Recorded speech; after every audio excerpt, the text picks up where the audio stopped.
Kenapa stop, guys? Adinda, Oh, mulai lagi ya. Di dalam bukunya, Panduan Gizi Lengkap Keluarga dan Olahragawan. Istilah gizi berasal dari bahasa Arab, giza, yang berarti zat makanan. Di dalam bahasa Inggris dikenal dengan istilah nutrition, yang berarti bahan makanan atau gizi, zat gizi, atau sering diartikan ilmu gizi. Masih aku juga nih. Sophia. Nilai, ah, Sofia? Christine.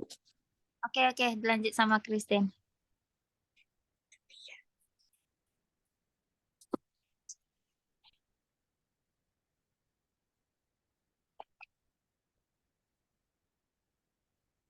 Baiklah, nilai gizi untuk bayi balita.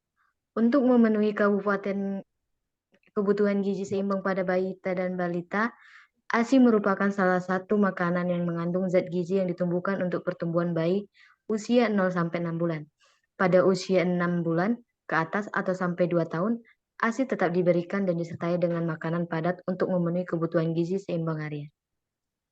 Berikut adalah beberapa zat gizi yang dibutuhkan bayi dan balita. Yang pertama ada protein. Protein diperlukan untuk pertumbuhan dan perkembangan sel-sel tubuh. Yang kedua ada karbohidrat, yang dimana karbohidrat sumber energi utama bagi tubuh.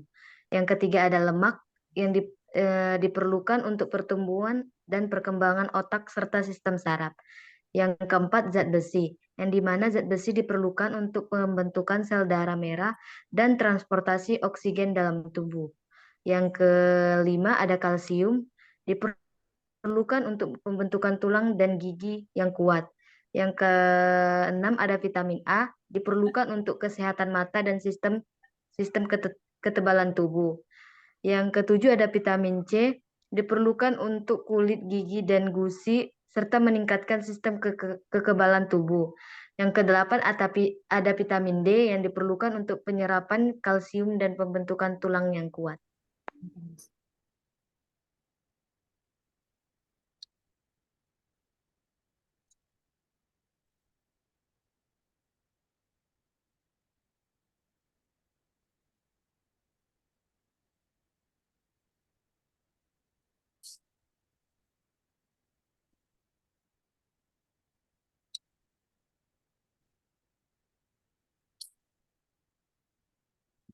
Siapa lagi, guys?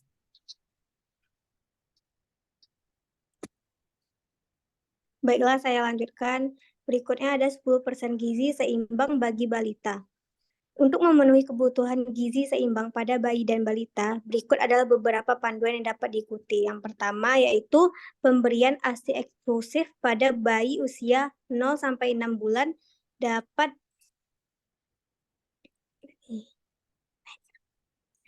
memenuhi kebutuhan gizi seimbang harian. Yang kedua ada pada usia 6 bulan ke atas atau sampai 2 tahun. ASI tetap diberikan dan disertai dengan makanan padat untuk memenuhi kebutuhan gizi seimbang harian. Yang ketiga, pada usia 1-3 tahun, pola makan anak harus mengonsumsi makanan sehat 3 kali sehari dan 2 kali cemilan. Yang keempat, berikan variasi sumber makanan untuk mencukupi gizi harian bayi dan balita. Yang kelima, pastikan tekstur makanan tetap lunak sehingga memudahkan bayi saat menggigit dan mengunyahnya. Yang keenam, berikan menu makanan yang sesuai kebutuhan gizi yang seimbang pada balita. Yang ketujuh, perhatikan sumber lemak, apakah lemak sehat atau tidak.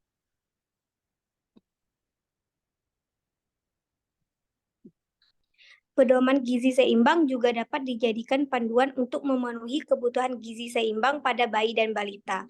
Terdapat 10% umum gizi seimbang yang dapat diterapkan dalam kehidupan sehari-hari, yaitu mensyukuri dan menikmati aneka ragam makanan. Banyak mengonsumsi sayuran dan buah-buahan, biasakan mengonsumsi lauk pauk yang mengandung protein tinggi, biasakan mengonsumsi aneka ragam makanan pokok, batasi konsumsi panganan manis, asin, dan berlemak. Kurangi konsumsi minuman berkalori tinggi dan hindari minuman beralkohol. Perbanyak aktivitas fisik, cuci tangan pakai sabun dengan dengan air yang mengalir. Jaga kebersihan makanan dan minuman, serta pertahankan berat badan normal. Berikutnya akan dilanjutkan oleh Adinda. Pengertian stunting. Stunting adalah suatu keadaan di mana anak mengalami kegagalan pertumbuhan akibat dari kurangnya asupan gizi yang berlangsung dalam jangka waktu yang cukup lama.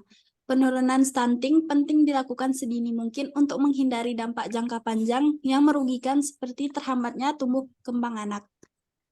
Memperlambat perkembangan otak, bahkan dapat menurunkan produktivitas anak saat ia dewasa dan menjadikan anak lebih rentan terkena penyakit kronis di masa dewasa. Selanjutnya akan disampaikan Alvia.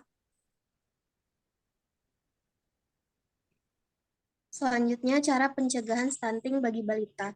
Yang pertama, dengan pola makan. Penyebab utama stunting adalah kekurangan gizi kronis, sehingga perlu adanya pengetahuan mengenai pola makan dengan gizi yang seimbang dan memadai. Bagi anak-anak dalam masa pertumbuhan diperlukan vitamin dan sayur dan protein untuk mengoptimalkan pertumbuhannya.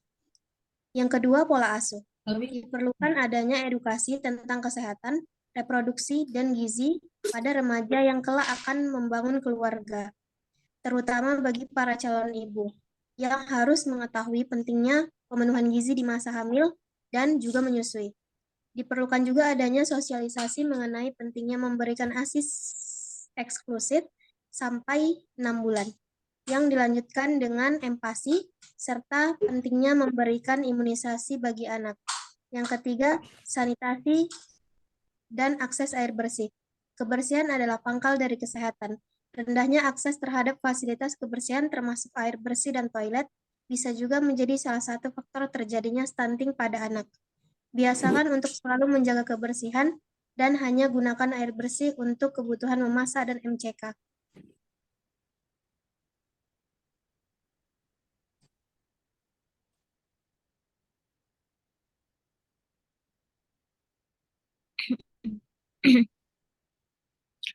Baiklah, demikian adalah materi penyuluhan stunting dengan harapan angka stunting balita di Indonesia bisa semakin berkurang.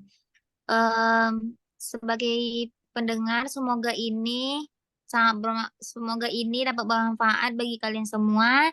Kami ucapkan dari kelompok 2, terima kasih atas pengertiannya. Assalamualaikum warahmatullahi wabarakatuh.